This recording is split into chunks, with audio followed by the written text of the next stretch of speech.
Não é de hoje que o cinema utiliza crianças e adolescentes em suas produções. De terror à comédia, muitos talentos são descobertos nesses primeiros trabalhos. Como resultado, alguns desses jovens atingem a fama e a riqueza antes de atingirem a fase adulta. E um desses atores era Ryan Greator. Ryan trabalhou em obras como Diário de uma Banana e O Milagre do Inteiro. Talvez ele tenha ficado mais conhecido por suas aparições na série Riverdale e Supernatural. E de diferentes de outros jovens que seguem com suas carreiras brilhantes, Ryan tomou uma direção muito perigosa envolvendo a si mesmo em conteúdos violentos, entorpecentes e álcool. O garoto criou um plano de assassinar o primeiro-ministro do Canadá, Justin Trudeau. Deixado para trás roteiros e proposta, ele colocou diversas armas em seu carro e saiu em direção ao próprio fim. Ryan nasceu em 1998 na Colômbia Britânica do Canadá. Filho de Barbara Sweet e um empresário cujo nome não foi revelado, ele também tinha uma irmã no nome de Lisa. Ao que tudo indica, a família foi capaz de criar um ambiente saudável e positivo para a criação dos filhos. Bárbara era uma mulher muito ativa, participando de diferentes atividades físicas, entre elas esqui e escalada.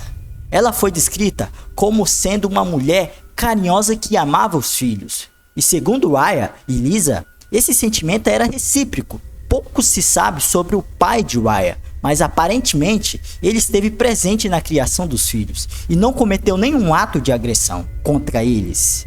Ryan foi descrito como um menino alegre e muito criativo. Ele era muito apaixonado pelas câmeras desde cedo, de quando tinha 8 anos de idade. Aos 8 anos de idade, ele fez sua primeira participação foi na TV.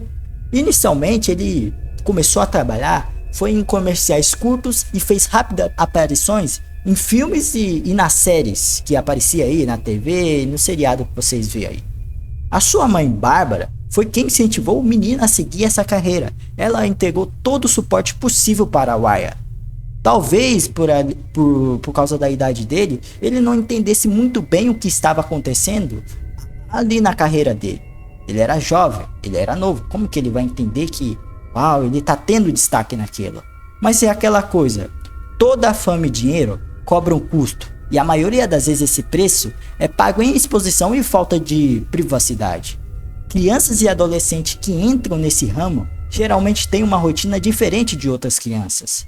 Eles são expostos a outros tipos de estímulo e necessitam criar posturas profissionais mais cedo do que esperado. Para a idade, assim como qualquer outra profissão, existe o lado positivo e o lado negativo. Ryan parecia feliz em participar de programas, e com a ajuda da sua família, ele foi capaz de levar seu trabalho para mais lugares. É possível que o rosto dele seja familiar, visto que o jovem atuou em diferentes filmes e séries. Com os anos, seu tempo de tela aumentou, porém ele continuou realizando participações pontuais, aparecendo em um único episódio na maioria das séries. Apesar de não ser o jovem mais brilhante do cinema, o garoto foi relativamente bem sucedido para sua idade. Aos 12 anos de idade, Ryan conseguiu o papel pela qual ficaria finalmente conhecido. Em Diário de uma Banana, ele interpretou Rodney James. Após essa atuação, Ryan conseguiu algum destaque participando ao lado de atores renomados, como Justin Lew e Johnny Depp.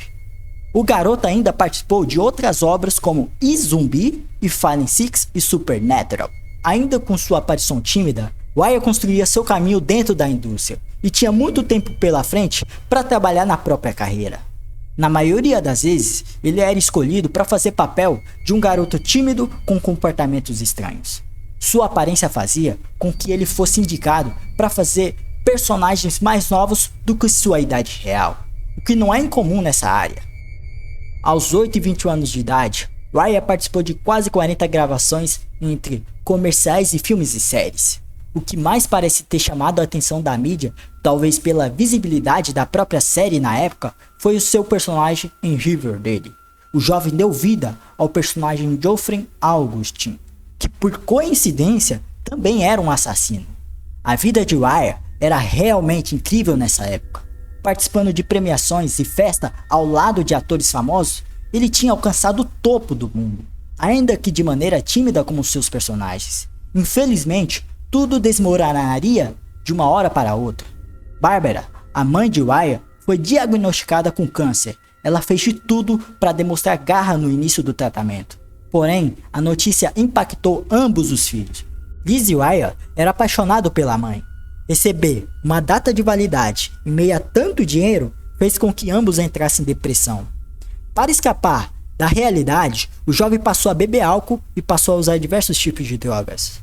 Essas atividades eram feitas longe dos familiares. Entre pensamentos perigosos sobre tirar a própria vida, Wyatt escondia o comportamento de sua mãe por acreditar que seria uma vergonha. O que sugere é que em certo nível ele entendia que aquilo não era saudável. Depressivo, interrompeu seus estudos na Universidade de Simon Free sem contar isso para Barbara. Em diversos pontos dessa história, podemos perceber que Wyatt faz de tudo para que sua mãe não envergonhasse dele. A relação entre os dois era muito próxima e aquele câncer destruiria mais de uma vida. Com pensamentos perigosos e comportamento autodestrutivo, o jovem tocou a mesa da universidade pela internet. Em seu quarto, ele começou a ficar obcecado por conteúdos violentos sem filtro. Rapidamente, pensamentos homicidas começaram a surgir em sua cabeça. Já perturbado, Wyatt, ele precisava de ajuda e dinheiro não seria problema. Porém, não há registro sobre esforços realizados por ele nesse sentido. Em seu diário, ele começou a documentar o declínio de sua saúde mental, com frases como depressivas e perturbadoras. Wyatt começa a descrever diferentes formas de tirar a própria vida. Passa por tutoriais de como construir um coquetel de Molotov e chega a comentar sobre formas de tortura que ele faria em outras pessoas. São pensamentos realmente perigosos que pareciam muito distantes de toda a sua vida no cinema. Em março de 2020, Wyatt criou uma lista de coisas que pretendia fazer antes de tirar a própria vida. Entre elas, ataque em massa e assassinatos. Ele foi capaz de esconder esses planos de todos ao seu redor. E jamais ninguém imaginaria que aquele garoto fosse fazer algo assim. Sua aparência inofensiva e carreira bem-sucedida passava a imagem de que lhe faltava nada. E isso não poderia estar mais distante da realidade. Receber a notícia de que a mãe enfrentaria o câncer realmente mudou a cabeça de Wyatt. E ele nunca mais foi o mesmo. Naquele dia, ao olhar seu diário em seu quarto, era apenas o primeiro passo para o espiral da insanidade que iria engolir. Wyatt, ele estava incrivelmente investido na ideia de cometer atos criminosos para em seguida tirar sua própria vida. Um pensamento bastante observado em atiradores em massa. Adquirindo armas de fogo, munição e construindo coquetéis Molotov, o jovem já tinha passado da ponderação. Ele estava certo de que mataria pessoas. E o alvo escolhido foi o primeiro-ministro do Canadá, Justin Trudeau. O motivo pela qual esse homem foi escolhido como alvo nunca foi claro. Também não há nada sobre a escolha da vítima em seu diário. Ao que tudo indica, nunca houve ligação entre eles, e muito provavelmente Justin conhecia o jovem apenas pela TV. De qualquer forma, o Wyatt estava entregue a pensamentos perigosos em meio a abuso de álcool, drogas e depressão. Para colocar o seu plano em ação, o jovem precisava antes resolver outro problema. E esse problema era sua mãe. Wyatt a amava e não queria que já no início de sua vida a mulher visse seu filho ser transferido de filmes para noticiários. E para que isso não acontecesse, bastava lhe cancelar aquele plano terrível. Entretanto, em sua cabeça, essa não era uma opção. No dia 31 de março de 2020, Wyatt estava em seu quarto pronto para dar início ao próprio filho. Nessa época, ele morava sozinho com sua mãe. Barbara estava na sala tocando piano enquanto passava pelo momento mais difícil de sua vida. Durante o tempo todo, ela se demonstrou forte e esperançosa para que pudesse animar os seus filhos. Mas infelizmente, isso não era o bastante para Wyatt. O jovem desceu as escadas e se aproximou já com as pistolas em punho. Chegando por trás sem que a mulher percebesse, ele posicionou a arma aos poucos centímetros da cabeça de Barbara. Ele fechou os olhos e disparou.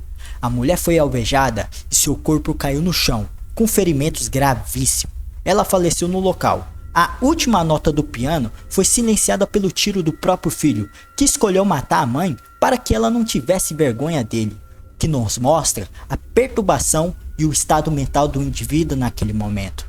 Enquanto a pólvora ainda se acostumava com o silêncio, Ryan pegou uma câmera e começou a gravar aí mesmo. Em vídeo, ele confessa ter tirado a vida de Barbara, mostrando o corpo da mulher já sem vida. Eu atirei na parte de trás da cabeça dela. Momentos depois, ela soube que era eu. Essas foram as palavras de Ryan em uma gravação incrivelmente perturbadora. Grande parte de sua vida tinha acontecido diante da câmera, e esse momento não seria diferente. De volta ao quarto, o criminoso consumiu mais entorpecentes e álcool antes de escrever a última anotação em seu diário. O Ryan escreve assim em seu diário: "Sinto muito, mãe. Sinto muito, Lisa. Eu me odeio." Esse é um comentário que indica arrependimento e parece bastante contrário com as ações de Ryan. Ele tinha inúmeros motivos para não fazer aquilo, mas por não conseguir lidar com seus pensamentos, terminou por assassinar a própria mãe. E as coisas ficariam ainda mais estranhas. Com o corpo de sua mãe já caído no chão da sala, Ryan assistiu alguns programas na Netflix e foi dormir. Novamente, uma atitude muito diferente do último comentário em seu diário. Apesar de não expressar arrependimento por palavras, seu comportamento parecia incompatível com a situação na manhã seguinte. Na manhã seguinte, Ryan cobriu sua mãe e o piano com grande plástico e acendeu algumas velas ao redor. E não pode esquecer que ele adicionou uns rosários, criando uma cerimônia ou um ritual, o que tornou aquela cena ainda mais triste. O assassino então levou 3 armas para o seu carro, junto com uma grande quantidade de munição e 12 coquetéis Molotov. Agora que sua mãe que não podia ver mais as consequências de seus atos, ele estava pronto. Ryan ligou o carro e acelerou em direção ao primeiro-ministro. O plano era chegar até a casa da família Josh, lançar as bombas incendiárias para em seguida abrir fogos contra as janelas e portas. Entretanto, após dirigir por aproximadamente 240 km, ele percebeu que aquele ataque seria mais complicado do que ele imaginava. E como não havia motivos fortes o suficiente contra esse alvo específico, ele desistiu. Ryan tinha tirado a vida de sua mãe, que para ele era o único ponto onde impedia dele matar outras pessoas. O criminoso então colocou seu carro na direção da universidade onde ele estudou, mas durante o trajeto também desistiu do ataque. Ryan parou o veículo em um estacionamento aberto. Agora sim ele poderia cometer uma tragédia para valer. Mas o Ryan ele começou a ter pensamentos lógicos. Agora percebeu que a realidade é diferente do papel. Não tem como dele fazer planos. Mas aparentemente sua obsessão por ataques desapareceu. Entretanto, sua mãe já estava morta. O criminoso pensou em tirar sua própria vida, mas ele desistiu. Ele começou a racionalizar sobre tudo o que ele estava fazendo. Ele entendeu que precisava pagar legalmente pelo seu crime. Ele deixou o estacionamento e seguiu até a delegacia. Ele saiu do veículo desarmado. Matar pessoas já não estava em seus planos. Durante o atendimento na delegacia, ele confessou ter executado sua mãe. Enquanto isso, Lisa tentava ter contato com sua mãe. Ela tentava ligar para sua mãe, mas a mãe dela, Bárbara, não atendia. Até que Lisa foi para a casa de sua mãe, abriu a porta da casa e viu a cena mais bizarra e esquisita de sua vida. E antes disso, Lisa estava preocupada com a doença da sua mãe, mas ela chega na casa de sua mãe e vê a cena que ela nem esperava em sua cabeça. Ao entrar na casa, a Lisa encontra aquela cena bizarra, entre velas e plástico, e o corpo de sua mãe estava no chão, sobre uma poça grande de sangue. A polícia foi acionada, e já sabendo da confissão de Ryan, o assassino foi preso em seu carro. Além das armas e bombas, também foram encontrados equipamentos para construir um acampamento, indicando que ele tinha planos de fugir após os ataques. Sozinho, em volta de substância que tirava da realidade, Ryan não buscava por ajuda, ele buscava por uma solução. E essa solução foi a pior de todas. Já preso, ele foi submetido à avaliação psiquiátrica. Ryan foi declarado com transtorno de humor e psicose desenvolvida pelo abuso de drogas. Para o primeiro, esses são transtornos de saúde mental, nos quais as alterações emocionais consistem em períodos prolongados de tristeza excessiva, de exaustão excessiva ou de euforia, ou ambos. Já para a psicose, é um transtorno caracterizado por uma desconexão com a realidade. Entre os principais sintomas estão alucinação, delírio e agitação. Esses resultados aí foram usados pelo time de defesa de Ryan, mas ele teve dificuldade em entrar em acordo com seu cliente. Contrariando os advogados, Ryan declarou-se culpado pelo crime. Ele pediu desculpa para sua família e disse que não tinha como justificar o que fez. Ainda assim, a equipe de defesa conseguiu alterar o assassinato em primeiro grau para assassinato em segundo grau, o que de qualquer forma no Canadá equivale à prisão perpétua. Em junho de 2020, Ryan Gator foi julgado e culpado pelo assassinato de Barbara White. Ele foi sentenciado à prisão perpétua, com mínimo de 14 anos em regime fechado. Antes de ficar elegível para a liberdade condicional, ficou estipulado que ele fosse levado para a unidade prisional com foco em tratamento de doenças mentais. Porém, os advogados conseguiram que Ryan fosse encaminhado para uma instituição privada. A alegação deles foi que, por conta do seu porte físico e aparência, ele seria um possível alvo para outros deténutos. De qualquer forma, ele ainda seria privado de liberdade. Enquanto recebia tratamentos e acompanhamentos para sua condição, a família de Barbara ficou destruída com o caso. Eles não apenas perderam uma mulher adorável que tratava a batalha mais importante de sua vida, como também tiveram que assistir o ator da família destruir o próprio futuro. Hoje, aos 26 anos de idade, Ryan Gator encontra-se encarcerado em uma unidade prisional hospitalar no Canadá, enquanto cumpre sua pena de prisão perpétua. Para você que chegou até o final aqui do vídeo, não se esqueça de comentar aqui nos comentários, dando seu feedback, deixa seu like e ative o sininho e se inscreva aqui no canal. Tamo junto e tchau!